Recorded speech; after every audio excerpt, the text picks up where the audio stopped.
Imagine, if you will, King's College, Cambridge, almost 100 years ago.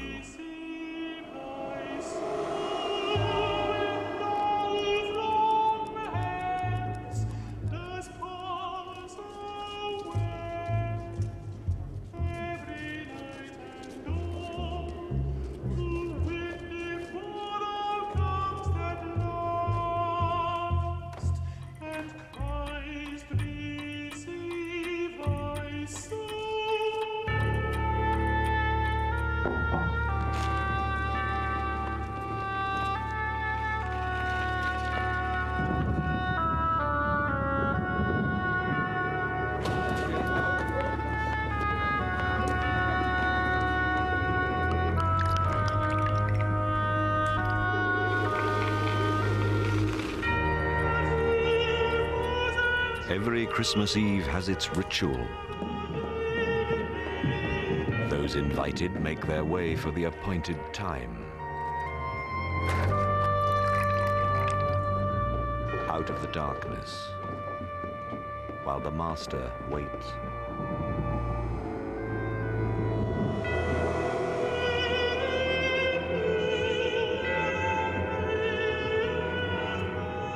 Montague Rhodes James, Provost of Kings, scholar, antiquary, and writer of ghost stories.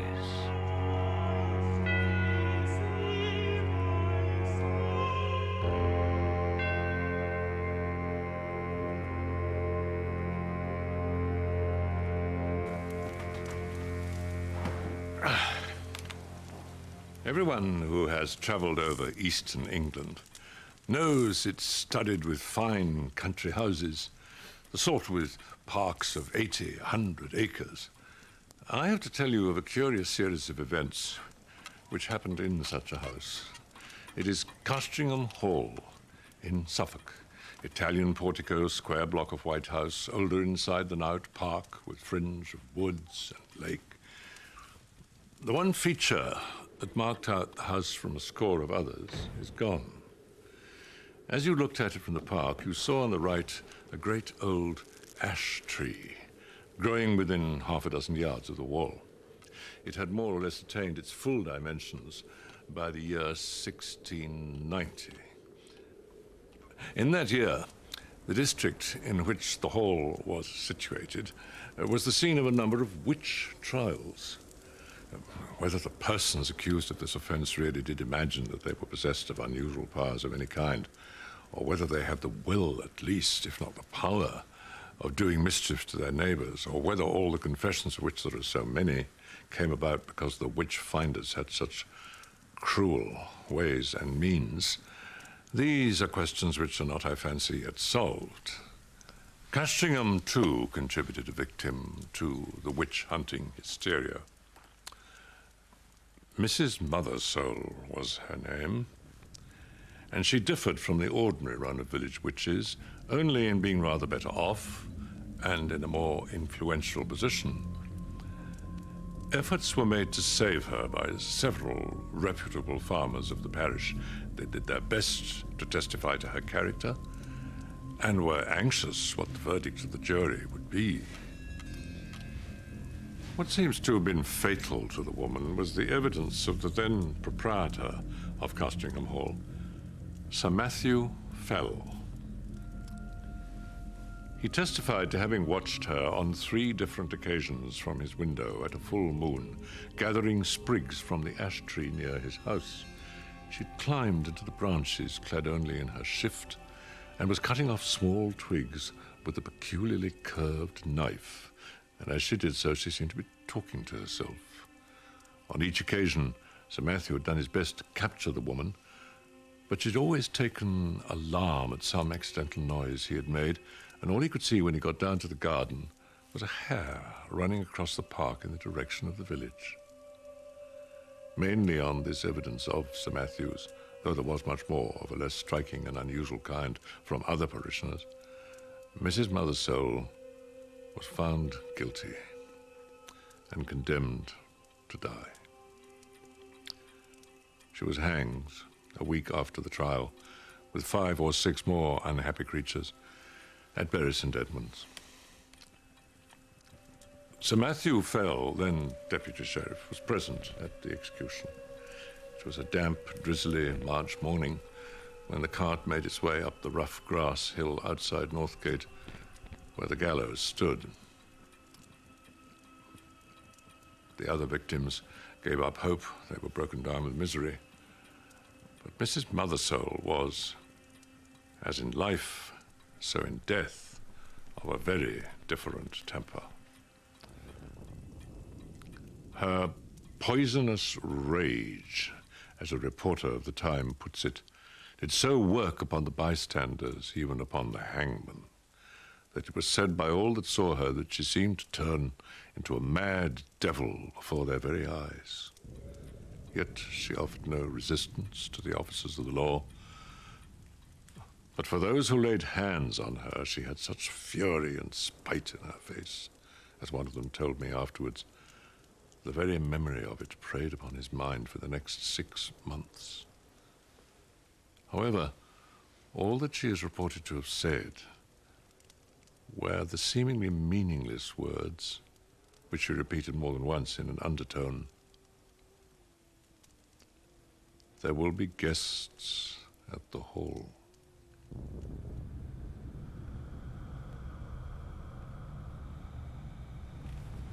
Sir Matthew Fell was impressed by the bearing of the woman. He had some talk upon the matter with the vicar of the parish, with whom he travelled home after the trial business was over. The whole episode had been repugnant to him, he said, for he was a man who liked to be on pleasant terms with those about him, but he saw a duty to be done in this business, and he had done it and given his evidence. A few weeks after, when the moon of May was high, vicar and squire met again in the park and walked to the hall together. Lady Fell was with her mother, who was dangerously ill, and Sir Matthew was alone at home. So the vicar, Mr. Crome, was easily persuaded to take a late supper at the hall. When Mr. Crome thought of starting for home about 9:30, Sir Matthew and he took a turn on the gravelled walk at the back of the house. They were in sight of the ash tree, which I described as growing near the windows of the building, when Sir Matthew stopped and said, "What is that running up and down the stem of the ash? It's never a squirrel, is it? They will all be in their nests by now." The vicar looked and saw the moving creature, but he could make nothing of its color in the moonlight. The sharp outline, however, seen for an instant, was imprinted on his brain. He could have sworn, he said, that it sounded foolish, that squirrel or not, it had more than 4 legs. Next day, Sir Matthew Fell had failed to appear downstairs by his usual 6 o'clock. 7 o'clock passed, 8 o'clock. The servants went and knocked on his bedroom door.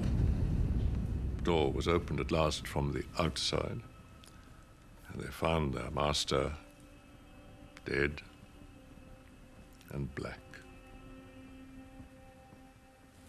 There were no obvious marks of violence, but the window was open. One of the men went to fetch the parson, and then, by his directions, rode on to give notice to the coroner. Mr. Crome himself went as quickly as he could to the hall and was shown to the room where the dead man lay. Mr. Crome has left some notes among his papers which show how genuine a respect and sorrow was felt for Sir Matthew. This passage throws some light on the course of events and illustrates the common beliefs of the time. There wasn't any sign of forced entry to the bedroom, but the window was open, as my poor friend always would have it at this time of year. He had his evening drink of ale in a silver vessel, a pint measure, but tonight he hadn't drunk it. This drink was examined by the physician from Bury St. Edmunds, a Mr. Hodgkins. On oath, he declared that he couldn't detect any substances of a venomous kind, but as was natural because the corpse was so swollen and black, there was talk among the neighbors of poison.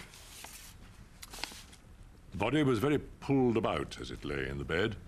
So twisted was it that my friend and patron must have died in great pain and agony.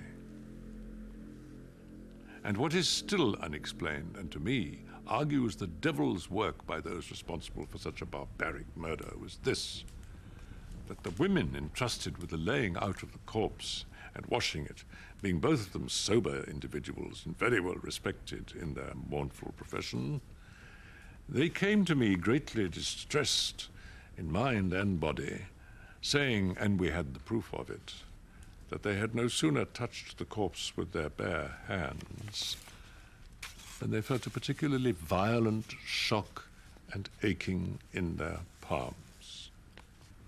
Their forearms became so swollen and the pain so continuous that for many weeks they were forced to give up their job of work. But there were still no marks on the skin.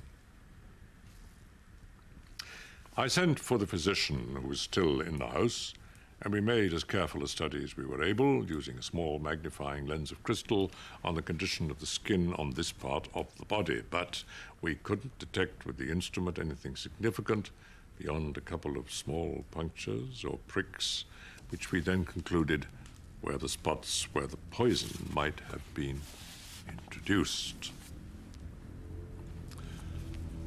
So much for the symptoms seen on the corpse.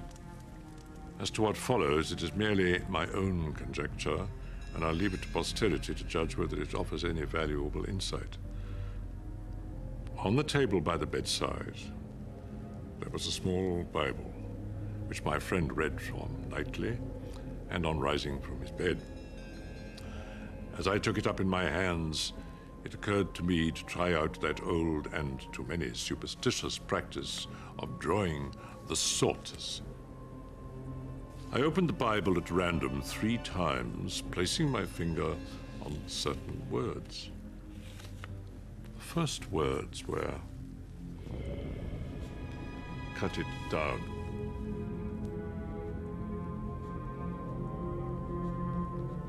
And the second time, "It shall never be inhabited." And the third, "Her young ones also suck up blood." Well, that is all that need to be quoted from Mr. Crome's notes. Sir Matthew's son, also Matthew, succeeded to the title and estates, and so ends the first act of the Castringham tragedy. The new baronet did not occupy the room in which his father died, nor, indeed, was it slept in by anyone except an occasional visitor during the whole of his tenure. Nothing in particular marked the second Sir Matthew's reign, except the curiously constant rate at which he lost cattle and livestock, dying, which showed a tendency to increase slightly as time went on. The Castringham sickness. He put an end to it at last by a very simple expedient, by shutting up all his beasts in sheds at night and keeping no sheep in his park. For he had noticed that nothing was ever attacked that spent the night indoors. The second Sir Matthew died and was succeeded by his son, Sir Richard. It was in his time that the great family pew was built out on the north side of the parish church.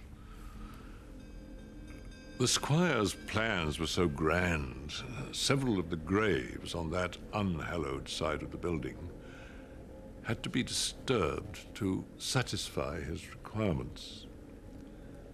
Among them was that of Mrs. Mother Sole.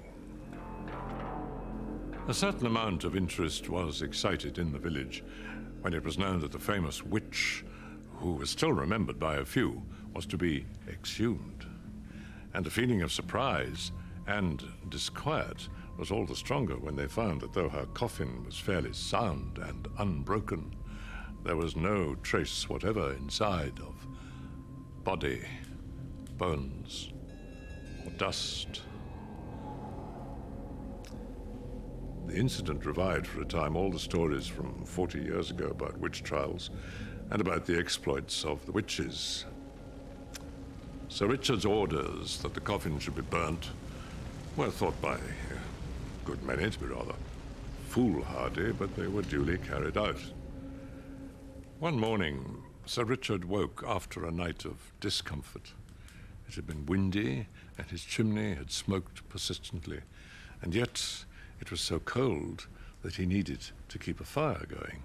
Also, the window rattled so much that no man could have got any sleep. And here was the prospect of several notable guests arriving in the course of the day who would expect sport of some kind. The damage caused by the Castringham sickness was a serious threat to his reputation as a huntsman.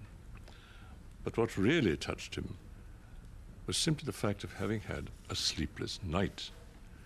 He certainly wouldn't be able to get any sleep in that room again.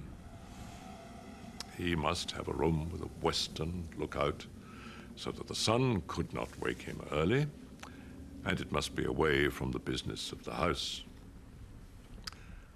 The housekeeper was at her wit's end. "Well, Sir Richard," she said, "you know there's only one room like that in the house." "Which may that be?" said Sir Richard. "That is Sir Matthew's, the west chamber." "Well, put me in there. That's where I'll sleep tonight," said her master. "Oh, Sir Richard, but no one slept there for 40 years. The air has hardly been changed since Sir Matthew died there." Come, open the door, Mrs. Chuddock. I'll see the room at least." So it was opened. And indeed, the smell was very close and earthy. Sir Richard crossed to the window and impatiently, as he always did things, threw the shutters back and flung open the casement. For this end of the house was one which the alterations had barely touched, grown up as it was, with a great ash tree, and otherwise concealed from view. "Air it, Mrs. Chuddock, all today, and move my bed furniture in the afternoon. Put the Bishop of Kilmore in my old room." "Pray, Sir Richard," another voice said, "might I have the favor of a moment's interview?" Sir Richard turned round and saw a man in black in the doorway who bowed.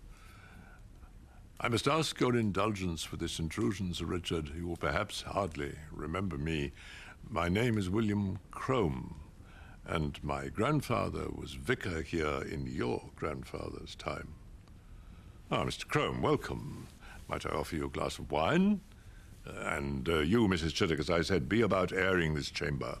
Yes, it is here my grandfather died. Yes, the tree perhaps does make the place a little dampish. No, I do not wish to listen to any more. Make no difficulties, I beg.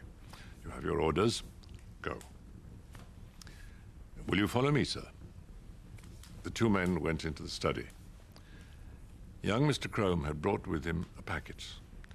It contained, among other things, the notes which the old vicar had made on the occasion of Sir Matthew Fell's death. And for the first time, Sir Richard was confronted with the mysterious instructions drawn by Crome's father from the Bible. They amused him a good deal.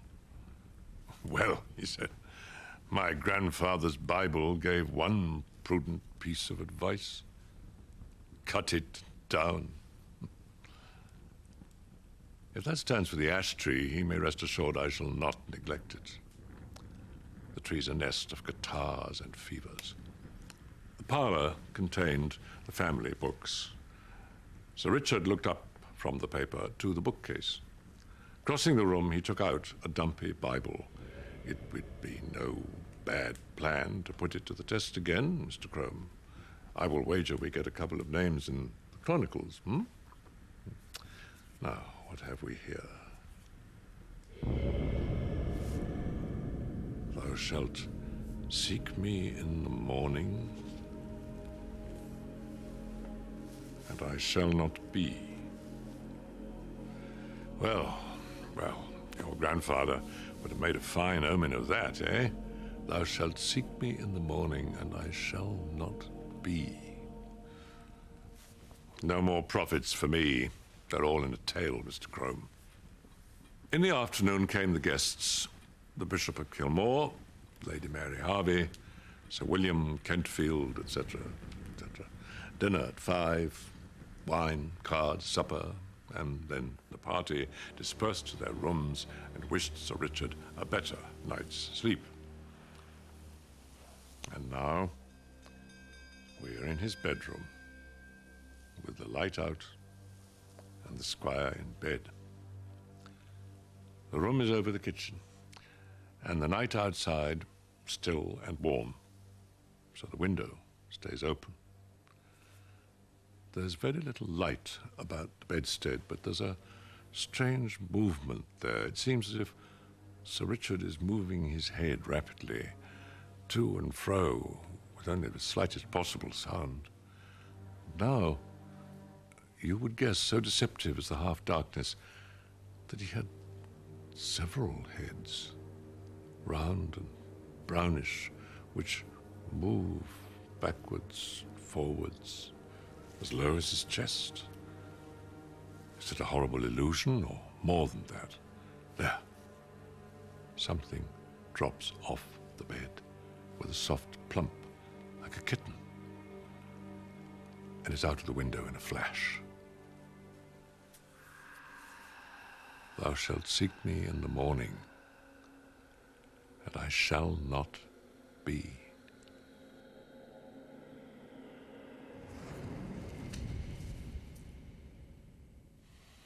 As with Sir Matthew, so with Sir Richard.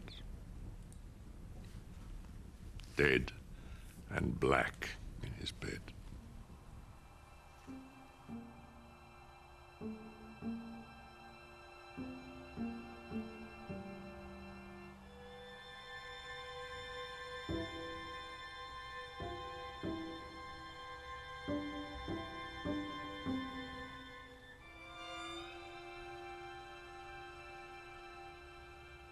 A pale and silent party of guests and servants gathered under the window when the news was known. Italian poisoners, popish emissaries, infected air, all these and more guesses were hazarded. The Bishop of Kilmore looked at the tree. In the fork of its lower boughs, a white tomcat was crouching, looking down the hollow which years had gnawed in the trunk. It was watching something inside the tree with great interest. Suddenly it got up and craned over the hole, then a bit of the edge on which it stood gave way, and it went slithering in. Few of us have heard, I hope, such a yell as came out of the trunk of the great ash. Lady Mary Harvey fainted outright, and the housekeeper stopped her ears and fled. The Bishop of Kilmore and Sir William Kentfield stayed. Yet even they felt some menace, though it was only the cry of a cat they heard, and Sir William swallowed once or twice before he could say, "There's something more than we know of in that tree, my lord. I am for an instant search." And this was agreed upon. A ladder was brought, and one of the gardeners went up, and looking down the hollow, could detect nothing but a few dim indications of something moving. They got a lantern and let it down by rope. Up he went again. The others saw the yellow light on the gardener's face. As he bent over, they saw his face struck with an incredulous terror and loathing before he cried out in a dreadful voice and fell back from the ladder, where happily he was caught by two of the men, letting the lantern fall inside the tree. He was in a dead faint, and it was some time before any word could be got from him. But then, they had something else to look at. The lantern must have broken at the bottom, and the light in it caught upon dry leaves and rubbish that lay there, for in a few moments a dense smoke began to come up, and then flame. And to be short, the tree was in a blaze. First, at the fork, they saw a round body covered with fire, the size of a man's head, appear very suddenly, then seem to collapse and fall back. This 5 or 6 times, and then a similar ball leapt into the air and fell on the grass, where after a moment it lay still. The bishop went as near as he dared to it and saw the remains of an enormous spider, all veined and seared. And as the fire burned lower down, more terrible bodies like this began to break out from the trunk. Spiders covered with grayish hair. All that day, the ash tree burned, and until it fell to pieces, the men stood about it and from time to time killed the brutes as they darted out. At last, there was a long interval when none appeared, and they cautiously closed in and examined the roots of the tree. They found, said the Bishop of Kilmore, below it, a rounded, hollow place in the earth. Inside were 2 or 3 bodies of these creatures that had been smothered by the smoke. And what is to me more curious, at the side of this den, against the wall, crouched the skeleton of a human being. The skin was dried upon the bones. There were some remains of black hair. Examination proved it to be the body of a woman. She'd been dead for the last 50 years.